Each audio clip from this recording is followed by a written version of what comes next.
जेवण नाही करणार असं म्हणत म्हणत मी एवढं सगळं खाल्लं. तर हॅलो, मी पायल, कशा आहात सगळेजण. मी माझ्या लहानपणी डोरेमोन बघत होते आणि माझं पिल्लू मोटू पतलू बघते. त्यानंतर इथं मी सूप करायला घेतलं आणि तुम्हाला दाखवायचं नादात इथं बघा सांडलं.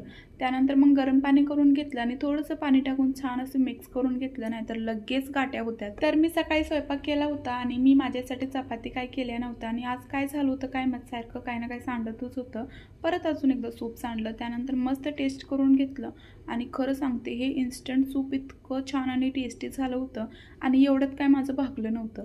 सो मग कलिंगड घेतलं ना चिरून आणि कलिंगड तर इतकं लाल भडक होतं ना आणि ते बघून बुगुल लगेच पळत आला आणि मी माझ्या लहानपणी जसं करत होते ना तसं सेम माझं पिल्लू आता करते. अर्ध कट केलेलं कलिंगड मी फ्रीजमध्ये ठेवते आणि काल मी काय बघितलं तुम्हाला पण सांगते. तर बुगू ना फ्रीज उघडून ना कलिंगड खात बसला होता. लहानपणी मी पण असंच करत होती. त्यानंतर मग मीठ टाकून घेतलं आणि आम्ही दोघांनी मस्त कलिंगड दुपारच्या वेळेस एन्जॉय केलं. उन्हाळ्यामध्ये ना कलिंगड खाल्लेलं खरंच खूप छान असतं. चला भेटू नेक्स्ट व्हिडिओमध्ये, तोपर्यंत बाय.